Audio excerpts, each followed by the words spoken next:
Bonjour à tous. Alors, on va regarder, donc après vous l'avoir un peu teasé, on va dire ça comme ça, en faisant la présentation du White Dwarf 456, il est temps pour moi de vous montrer donc de quoi il s'agit pour la nouvelle bande, enfin l'adaptation des City of Sigmar pour Warcry. Donc comme ça vous aurez le détail. Et donc, on va regarder en détail tout ça. Donc, comme je disais, on va commencer, donc comme je fais en général avec les bandes, si vous avez accès à mes précédentes vidéos, on va commencer par les aptitudes de bande, et ensuite on regardera un petit peu plus précisément les figurines. Alors, pour les aptitudes, donc l'aptitude, on va dire classique, le double, celle qui est accessible à toutes les figurines de cette faction, c'est reconquérir au nom de Sigmar. Attendez, je vais vous la mettre un peu plus près pour que vous puissiez la voir. Oh, ça va être compliqué, mais c'est pas grave. Vous l'aurez dans le White Dwarf de toute façon. Donc je vous le dis comme ça directement. Donc le double accessible à tous, c'est un combattant peut utiliser cette aptitude s'il se trouve à 3 ou moins d'un objectif. Ajouter 1 aux caractéristiques de force et d'attaque des actions d'attaque ayant une caractéristique de portée de 3 ou moins de ce combattant à cette activation. Donc autrement dit, ça veut dire que pour aller prendre aller sur des objectifs et le tenir, ou même combattre à proximité des objectifs, les unités vont être boostées. Et puis ensuite, avec un double, c'est plutôt pas mal. Parce que concrètement, un de force et une attaque en plus, voilà, en fait, vous faites une attaque de plus vous faites plus mal en plus derrière. Donc voilà, donc c'est plutôt pour une capacité générique de bande, c'est plutôt très fort. La deuxième capacité, qui était un double, donc avec le petit symbole comme ça, c'est frappe pulvérisante. Ajouter la moitié de la valeur de cette aptitude, arrondie au supérieur, en nombre de points de dégâts infligés par chaque touche critique pour la prochaine action d'attaque ayant une caractéristique de portée de 3 ou moins de ce combattant à cette action. Donc autrement dit, pour une attaque corps à corps, vous allez faire plus mal à chaque touche critique, donc pour un double en plus, donc c'est plutôt sympathique aussi. On regardera quelles sont les unités qui en ont la capacité. Ensuite, avec cette symbole de double mur de bouclier, jusqu'à la fin du round de bataille, ajoutez 1 à la caractéristique d'endurance des combattants ayant la marque rempart, donc avec l'espèce de croix, vous savez, tant qu'il se trouve à 3 ou moins de ce combattant. Alors là, pour le coup, c'est un double qui nécessite d'avoir une aptitude en plus derrière. Rajouter 1 à l'endurance, ça n'empêchera pas les critiques, ça empêchera ça de se faire toucher sur un 5. Donc ouais, là pour cette aptitude, je suis assez mitigé. Ensuite, la capacité triple leader pour Sigmar et pour Amhall. Un combattant ne peut utiliser cette aptitude que si un combattant ennemi a été mis hors de combat par une de ses actions d'attaque à cette activation. Jusqu'à la fin du round de bataille, ajoutez 1 à la caractéristique d'attaque des actions d'attaque ayant une force 3 ou moins, effectuées par les combattants amis visibles, tant qu'ils sont à 6 ou moins de ce combattant. Alors pour un triple, c'est plutôt pas mal. Maintenant, conditionné à tuer une figurine ennemie, donc conditionné aussi généralement, voilà, c'est pas mal. Après, situationnel quand même, parce qu'il faut que la condition soit remplie, c'est-à-dire celle que concrètement, il faut que la première action ou que la deuxième action d'une figurine ait détruit et tué un ennemi. Ouais, c'est pas mal. Après, c'est un triple. Après, c'est vrai que ça donne quand même plus une attaque à tous ceux qui sont assis. Donc, c'est plutôt sympathique. Conditionné parce que voilà. Après, je la trouve bien, mais voilà, elle est bien sans plus, parce que ça dépend. Vous allez tomber sur des Sigmarites ou sur des orques ou ce genre de choses, ou qui ont beaucoup de points de vie, ou sur les ghouls, ça va être ouais, ça va être compliqué, à moins de taper sur les tout petits, mais sur les gros qui ont 30 ou 40 points de vie, ça va être compliqué. Donc voyez, donc voilà. Mais après, encore une fois, ça dépend sur quelle bande, contre quelle bande. Mais c'est vrai que rajouter une attaque, c'est toujours bien, et ça peut faire une différence. Ensuite, la capacité suivante, donc c'est avec la capacité plutôt de, vous savez, la petite, un peu comme une montre, c'est triple volée de tir, donc pour les unités de tir, donc Ajoutez la moitié de la valeur de cette aptitude, arrondie au supérieur, à la caractéristique d'attaque de la prochaine action d'attaque de ce combattant qui cible un combattant ennemi à plus de 3. Donc là, effectivement, à l'inverse, c'est pour les tireurs donc à plus de 3. Ça rajoute quand même arrondi supérieur, donc ça peut rajouter 3 attaques. 3 attaques en plus, ouais, pour des actions de tir, ouais, ça peut être pas mal. Pour les albatriers, vous verrez, ou pour les archers, ça peut être sympathique. Et enfin, le quadruple, c'est-à-dire noble quête. Ce combattant effectue une action d'attaque bonus ayant une caractéristique de portée de 3 ou moins. Une action d'attaque bonus, donc c'est toujours bien. Ensuite, choisissez un combattant ami à 3 ou moins de ce combattant. Le combattant choisi effectue une action d'attaque bonus ayant une caractéristique de portée ou 3 ou moins. Alors ça peut être sympa, parce que vous ciblez deux figurines. Alors après, vous serez, voilà, après si la condition c'est d'en avoir un à côté, une figurine à côté pour pouvoir le faire. Mais c'est plutôt sympathique. C'est une attaque pour deux combattants, sur deux combattants différents. Ça peut terminer. Puis d'autant plus que vous pouvez faire attaquer du coup une figurine qui aura déjà agi. Donc ça peut faire un effet de surprise, d'action bonus, hein, et ou finir une action que vous n'auriez pas pu terminer. Donc c'est plutôt pas mal. Maintenant, c'est qu'un quadruple. Alors, ensuite on va regarder un petit peu les unités. Alors on va commencer par les humains. Donc le guild champion. Donc le guild champion, il a accès à la faculté leader et la faculté frappe pulvérisante, donc celle qui augmente des dégâts par touche critique. Alors, il est à 175 points. Il se déplace à 4, il a 4 d'armure, 20 PV.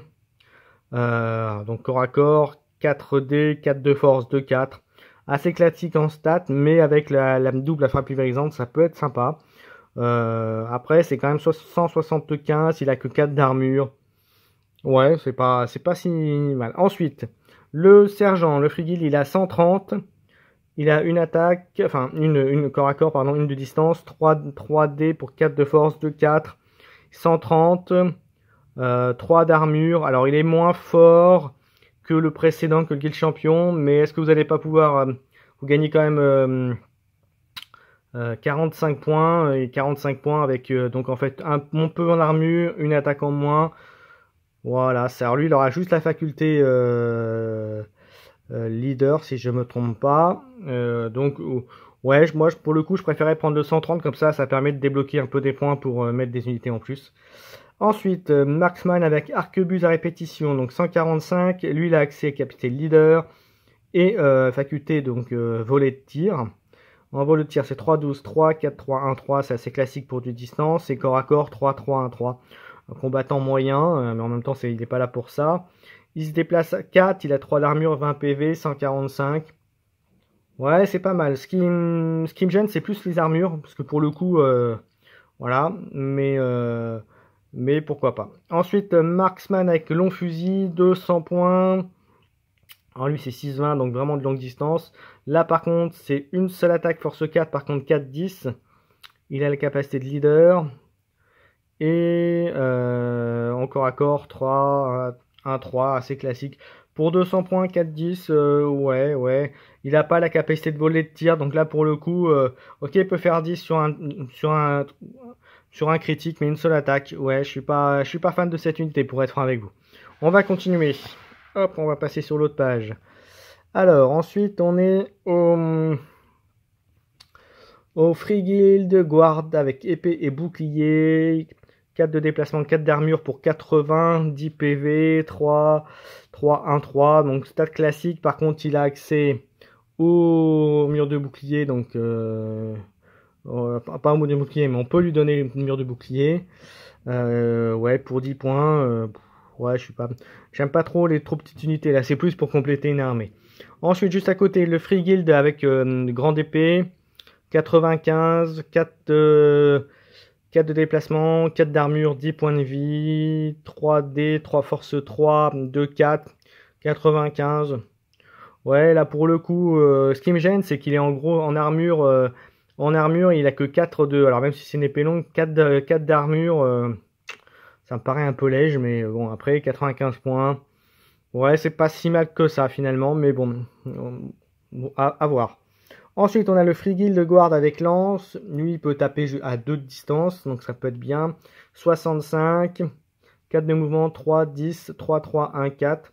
Là, vous voyez, par rapport au ratio, il a 3D, il fera que 1, 4 par rapport au 2, 4 qui est la grande épée.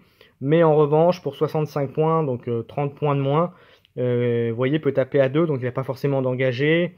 Il peut, alors il n'a pas de stat contrairement à lui, à l'autre qui avait accès à la frappe pulvérisante, donc sur les critiques. Donc c'est là où, là, pour le coup, ça peut valoir le coup avec le double. Mais pour 65 points, l'autre avec les lances est pas mal aussi. Ensuite, le Frigil de Crossbowman. Alors, il a une attaque à distance à 3,16, 2D, 3, 1, 3. Et au corps à corps, 2D, 3, 1, 2 pour 80 points. Là, pour le coup, 4, 3, 10 PV. Là, pour le coup, je suis pas fan. Là, je suis pas fan. Je préfère. Vous verrez, il y a d'autres unités derrière qui sont plutôt, me paraissent plutôt sympathiques. Voilà, mais avec 2D, ça me paraît léger. Et puis, vu les points de vie, il va vite se faire. Il va pas faire de gros dommages, hein, concrètement.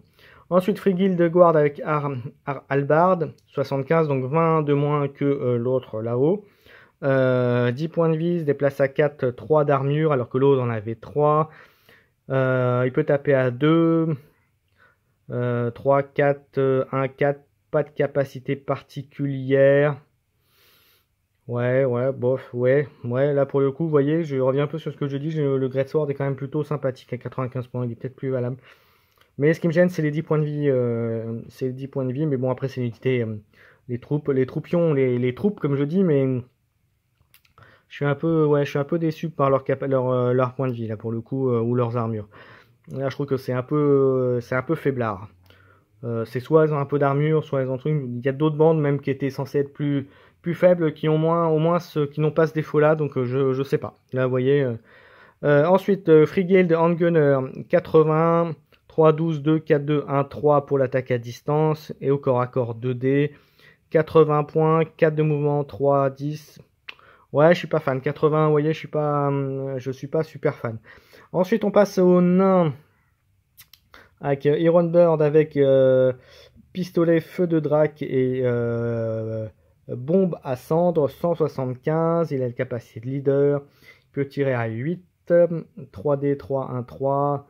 Et de la bombe, je pense, c'est 3 5. Donc là, vous voyez, il n'a pas de corps à corps, donc il faut faire attention. Vous voyez, parce qu'il en a une à 8 et une à 3 5. Donc en dessous de 3, il ne sert à rien. 2, 4, 2, 2, 4. 22 points de vie. Donc là, il a du point de vie. 4 d'armure, 3 de mouvement. Voilà, pour le coup, vous voyez, c'est bien, mais situationnel, parce que quand il ne va rien faire au contact, il suffit qu'ils sont engagés, il ne va rien faire. Donc là, je suis pas fan de cette unité.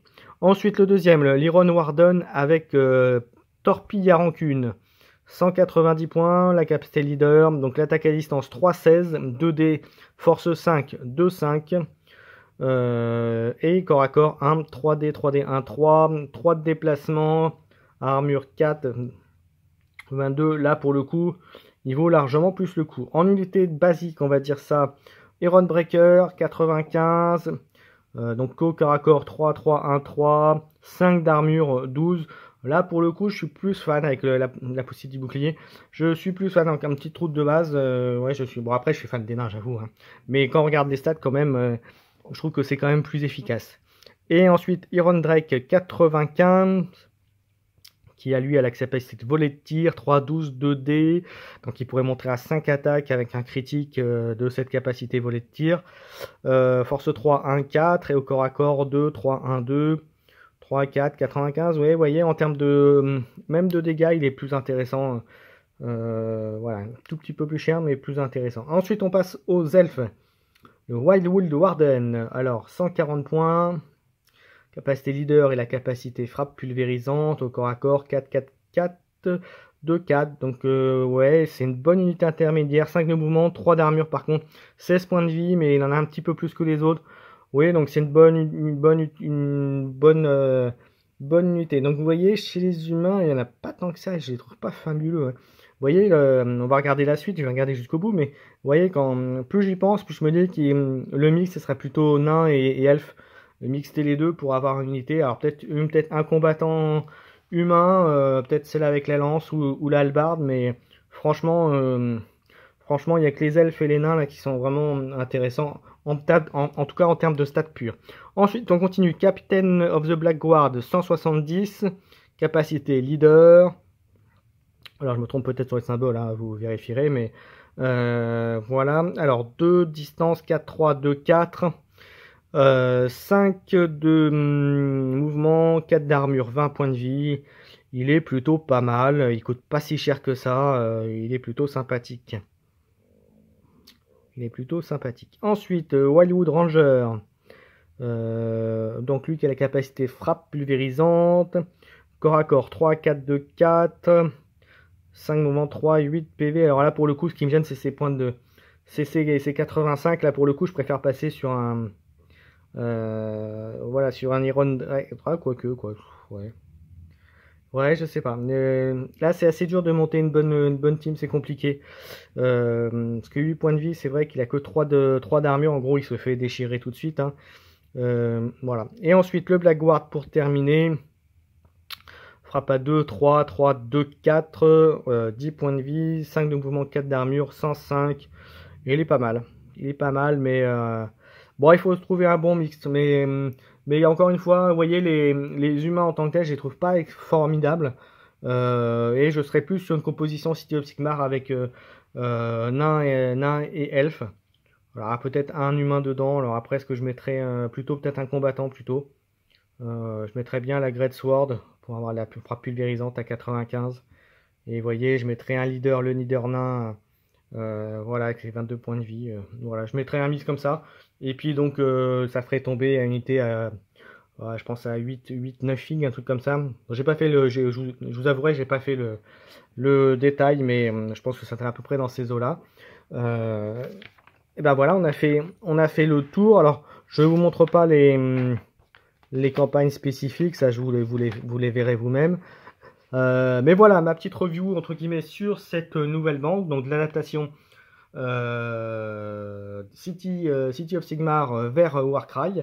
Donc voilà, j'espère que ça vous a plu, que ça vous sera utile. Ça vous aidera aussi à choisir si vous avez des figurines City of Sigmar pour les jouer.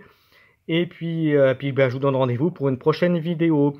N'hésitez pas à commenter, partager, liker, abonnez-vous si ce n'est pas le cas pour avoir encore plus de Warcry sur la chaîne. Et puis je vous donne rendez-vous bientôt pour certainement un rapport de bataille, voire une petite review de la prochaine boîte dès qu'on a plus d'infos là-dessus. Voilà, à tous, je vous dis amusez-vous bien, et puis à bientôt.